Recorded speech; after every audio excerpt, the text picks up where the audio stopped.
আসসালামু আলাইকুম। সংবাদে আপনাদের সবাইকে স্বাগত জানাচ্ছি। আমি ফিরোজ তোহা। শুরুতেই সংবাদ শিরোনাম। ইরান জিন্দাবাদ। পুরোদমে মধ্যপ্রাচ্যে নতুন ইরান ইসরায়েলের ভয়াবহ যুদ্ধ চলছে। আর এই মুহূর্তে আমাদের হাতে এসে পৌঁছেছে যুদ্ধের সর্বশেষ গুরুত্বপূর্ণ সবথেকে তাজা আপডেট সংবাদ। প্রথমেই আপনাদের জানাবো, তেল আবিব এবং উত্তর ইসরায়েলে ব্যাপক ক্ষেপণাস্ত্র হামলা চালাচ্ছে ইরান। ইরান থেকে আবারও ইসরায়েলের রাজধানী তেল আবিব এবং উত্তরাঞ্চলে ক্ষেপণাস্ত্র হামলা শুরু হয়েছে। এই হামলায় সতর্ক সংকেত বেজে ওঠে খবর আল জাজিরার। ইসরায়েলি সংবাদ মাধ্যমের বরাতে বলা হয়েছে, ইহুদিবাদীদেরকে একে একে ধ্বংস করতে শুরু করেছে ইরান। এরপর জানাবো, ওয়াশিংটনে ফিরে বড় কিছু ঘটাতে যাচ্ছে ট্রাম্প। ইরানের হামলায় দখলদার ইসরায়েলের বাহিনীর অবস্থা যখন নাস্তানাবুদ, তখন মার্কিন প্রেসিডেন্ট G7 সম্মেলন থেকে যুক্তরাষ্ট্রে তড়িঘড়ি করে ফিরে এসেছে। এখন তিনি কোন পথে হাঁটবেন? তিনি কি ইরানের সঙ্গে সমঝোতায় পৌঁছাবেন, নাকি নতুন করে ইসরায়েলের হয়ে ইরানে হামলা শুরু করবেন? সেটি এখন দেখার বিষয়। এদিকে ইসরায়েলের চতুর্থ F-35 যুদ্ধবিমান ভূপাতিত করল ইরান। আলহামদুলিল্লাহ, দখলদার ইসরায়েলের আরেকটি F-35 যুদ্ধবিমান ভূপাতিত করা হয়েছে বলে জানিয়েছে ইরানি সংবাদ মাধ্যম। দেশটির বার্তা সংস্থা নূর নিউজ জানিয়েছে, তাবরিজের আকাশ প্রতিরক্ষা ব্যবস্থা একটি F-35 যুদ্ধবিমান ভূপাতিত করেছে। এর আগে দখলদারদের আরও 3টি অত্যাধুনিক যুদ্ধবিমান ভূপাতিতের দাবি করেছিল ইরান। সেই অর্থে ইরানের হাতে এ পর্যন্ত দখলদার ইসরায়েলের অত্যাধুনিক 4টি F-35 বিমান ভূপাতিত হল। এই ঘটনায় একজন পাইলট মারা গেছে এবং 3 জন এখনও ইরানের হাতে বন্দী। জানাবো, ইরান ইসরায়েল সংঘাত, ঘি ঢাললেন ট্রাম্প। অভিযোগ চীনের। ইরান ও ইসরায়েলের মধ্যে বেড়ে চলা সামরিক উত্তেজনার মধ্যে যুক্তরাষ্ট্রের প্রেসিডেন্ট ডোনাল্ড ট্রাম্পের মন্তব্যকে আগুনে ঘি ঢালা বলে কড়া ভাষায় নিন্দা জানিয়েছে চীন। খবর দা ডেইলি মেইলের।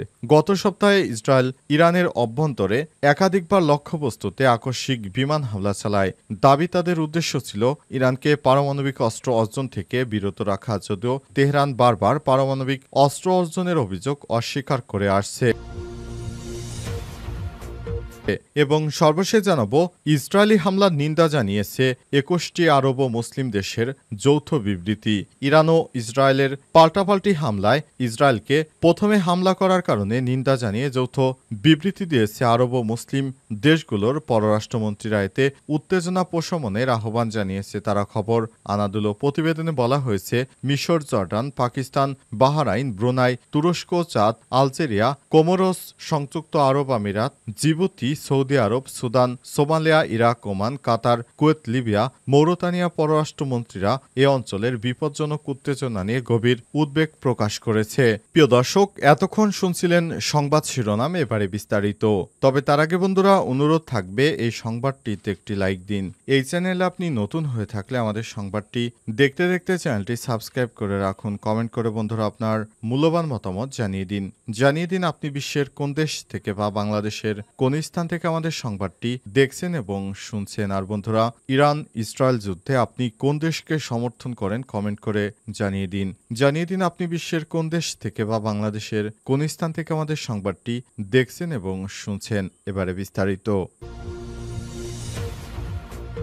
তেল আবিব ও উত্তর ইসরায়েলে ব্যাপক ক্ষেপণাস্ত্র হামলা শুরু করেছে ইরান। ইরান থেকে আবারও দখলদার ইসরায়েলের রাজধানী তেল আবিব এবং উত্তরাঞ্চলে ব্যাপক হারে ক্ষেপণাস্ত্র হামলা চালানো হচ্ছে। সময় হামলার সতর্কতামূলক সাইরেন বেজে ওঠে। খবর আল জাজিরার। ইসরায়েলি সংবাদ মাধ্যমের বরাতে বলা হয়েছে, ইরান থেকে চালানো ক্ষেপণাস্ত্র হামলার মধ্যে 2টি ক্ষেপণাস্ত্র তেল আবিব ও হারজেলিয়াতে আঘাত এনেছে। এর মধ্যে হারজেলিয়াতে আঘাত হানা ক্ষেপণাস্ত্রটি গুরুত্বপূর্ণ অঞ্চলে পড়েছে।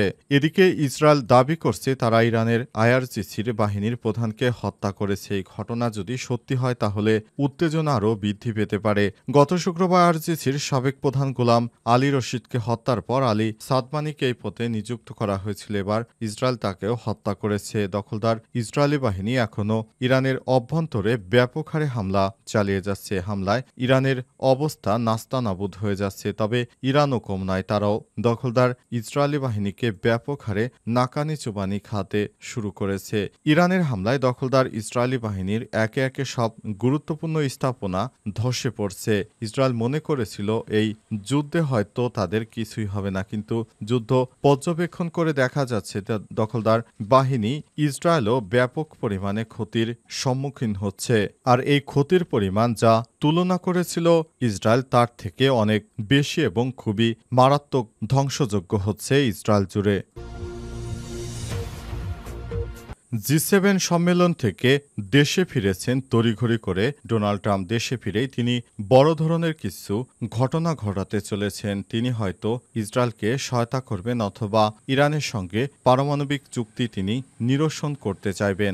দখলদার ইসরায়েলের প্রধানমন্ত্রীকে তিনি হয়তো ফোন করে বলবেন যুদ্ধ বন্ধ করো। মার্কিন প্রেসিডেন্ট ডোনাল্ড ট্রাম্প তাই তড়িঘড়ি করে G7 সম্মেলন থেকে তিনি যুক্তরাষ্ট্রে ফিরে এসেছেন। তার সম্মেলন ত্যাগের কিছুক্ষণ পরই একই পথে হাঁটছেন মার্কিন পররাষ্ট্রমন্ত্রী মার্ক রুবিও। অপরদিকে প্রতিরক্ষামন্ত্রী পিট হেগসেথ হোয়াইট হাউসের সিচুয়েশন রুমে যাচ্ছেন। এই রুমে উপস্থিত থাকতে বলা হয়েছে জাতীয় নিরাপত্তা দলের সদস্যদের। আজ মার্কিন নেতাদের এমন তড়িঘড়িতে বিশ্ব জল্পনা কল্পনা চলছে। পরিস্থিতি এতই উত্তেজনাপূর্ণ যে ফ্রান্সের প্রেসিডেন্ট ইমানুয়েল মাখো মন্তব্য করেছেন। তবে এয়ারফোর্স ওয়ানে উঠে ট্রাম্প বলছেন তিনি ইসরায়েল ও ইরানের মধ্যে যুদ্ধবিরতির জন্য কাজ করতে G7 সম্মেলন তাড়াতাড়ি ছেড়ে চলে যাননি। তার ট্রুথ সোশ্যাল প্ল্যাটফর্মে একটি পোস্টে তিনি বলেছেন ফরাসি প্রেসিডেন্ট ইমানুয়েল ম্যাক্রো ভুল বলেছেন। তিনি জানেন না কেন আমি এখন ওয়াশিংটনের পথে। এটি অবশ্যই যুদ্ধবিরতির সঙ্গে কোনোভাবেই সম্পর্কিত নয়। এটি তার চেয়ে অনেক বড় জিনিস। ট্রাম্প তার প্রস্থানের কারণ সম্পর্কে বিস্তারিত বলেননি, তবে তার পোস্ট শেষ করেছে অপেক্ষা করুন বলে। মাখো আরও বলেছেন ট্রাম্প যুদ্ধবিরতি আলোচনায় অংশ নিতে সম্মেলন থেকে ওয়াশিংটনে ফিরছেন। সোমবার রাতে আলবার্ট জি সম্মেলনের ফাঁকে সাংবাদিকদের ফরাসি প্রেসিডেন্ট বলেন ইরান ও ইসরায়েলের মধ্যে যুদ্ধবিরতি অর্জনের লক্ষ্যে ট্রাম্প প্রস্থান ইতিবাচক। প্রকৃতপক্ষে একটি বৈঠক ও আলোচনার প্রস্তাব রয়েছে, বিশেষ করে যুদ্ধবিরতি অর্জন এবং তার ব্যাপক আলোচনা শুরু করার জন্য একটি প্রস্তাব দেওয়া হয়েছে। ট্রাম্প সেই প্রস্তাব যদি মেনে নেয় তাহলে যুদ্ধ খুব তাড়াতাড়ি থেমে যাবে। ইসরায়েলের চতুর্থ F-35 যুদ্ধবিমান ভূপাতিতের দাবি ইরানের। দখলদার ইসরায়েলের আরেকটি F-35 যুদ্ধবিমান ভূপাতিত করা হয়েছে বলে জানিয়েছে ইরানি সংবাদ মাধ্যম। দেশটির বার্তা সংস্থা নূর নিউজ জানিয়েছে তাবরিজের আকাশ প্রতিরক্ষা ব্যবস্থায় একটি F-35 যুদ্ধবিমান ভূপাতিত হয়েছে। এর আগে দখলদারদের আরও 3টি অত্যাধুনিক F-35 যুদ্ধবিমান ভূপাতিতের দাবি করেছিল ইরান। সেই অর্থে দেশটির তথ্য অনুযায়ী এখন পর্যন্ত ইসরায়েল 4টি F-35 বিমান হারিয়েছে। ইসরায়েলি সংবাদ মাধ্যম টাইমস অফ ইসরায়েল জানিয়েছে তাদের সেনা কর্মকর্তারা কোনো বিমান বিধ্বস্তের খবর পায়নি। এই দখলদাররা দাবি করেছে ইরান এর আগে আরও 3টি বিমান ভূপাতিতের তথ্য দিয়েছিল, সেগুলো মিথ্যা। তবে ইরানের পক্ষ থেকে বলা হয়েছে তাদের হামলায় 4টি F-35 বিধ্বস্ত হয়েছে। তার মধ্যে পাইলট জীবিত আছে 3 জন, বাকি একজন পাইলট মারা গেছে। এমনকি একজন লেডি পাইলট পর্যন্ত ইরানের হাতে আটক আছে বলে জানা গেছে বিভিন্ন সূত্র থেকে। দখলদার ইসরায়েলের কথা বারবার মিথ্যা প্রমাণিত হচ্ছে। তারা যখনই বলছে যে আমরা হামলা চালাবো না, তারপর কোনরূপ পূর্ব ঘোষণা ছাড়া কাপুরুষের মতো ব্যাপক হারে হামলা চালায়, যেটি খুবই দুঃখজনক ঘটনা। ইসরায়েলের হামলায় ইরানেও ব্যাপক পরিমাণ মানুষ হতাহতের মধ্যে পড়েছে। ইরান ইসরায়েল সংঘাতে ঘি ঢাললেন ট্রাম্প, বলছে চীন। ইরান ও ইসরায়েলের মধ্যে বেড়ে যাওয়া সামরিক উত্তেজনার মধ্যে যুক্তরাষ্ট্রের প্রেসিডেন্ট ডোনাল্ড ট্রাম্প তিনি আগুনে ঘি ঢেলেছেন, কারণ তিনি চাইলে খুব দ্রুত সময়ের মধ্যে এই যুদ্ধ বন্ধ করে দিতে পারতেন। কিন্তু তিনি যুদ্ধ বন্ধ না করে উস্কানি দিয়ে আরও ইসরায়েলকে হামলার জন্য তিনি অনেক উৎসাহিত করছেন, এমনটাই জানিয়েছে চীন। যুক্তরাষ্ট্রের প্রধানমন্ত্রী প্রেসিডেন্ট ডোনাল্ড ট্রাম্প তিনি সরাসরি ইরানকে বারবার হুমকি ধামকি দিচ্ছিলেন হামলা করব। শেষ পর্যন্ত তার সবুজ সংকেত পেয়ে ইরানে হামলা শুরু করেছে যুক্তরাষ্ট্রের প্রেসিডেন্ট ডোনাল্ড ট্রাম্প। ডোনাল্ড ট্রাম্পের নির্দেশ মতোই ইরানে ব্যাপক হারে হামলা চালাতে শুরু করেছে। আর এ ব্যাপারে চীনের পক্ষ থেকে যুক্তরাষ্ট্রকে দোষী সাব্যস্ত করা হয়েছে। যদিও গোপন সূত্র থেকে জানা গেছে চীন ইরানকে সামরিকভাবে সহায়তা করছে। তাই চীনের পক্ষ থেকে বারবার এ বিষয়টিকে ওইভাবে হাইলাইট করা না হলেও এখন জানা যাচ্ছে আসলে তাই চীন সরাসরি ইরানকে সহায়তা দিতে দিতে শুরু করেছে। আর যুদ্ধের নতুন মোড় দেখা যাবে খুব শীঘ্রই, কারণ চীন রাশিয়া যখন ইরানকে সমর্থন দিতে শুরু করেছে, তাহলে যুদ্ধ এত তাড়াতাড়ি ইরান হারার কোনো সম্ভাবনা নেই। তারা দখলদার বাহিনীকে চরম শিক্ষা দিতে শুরু করেছে।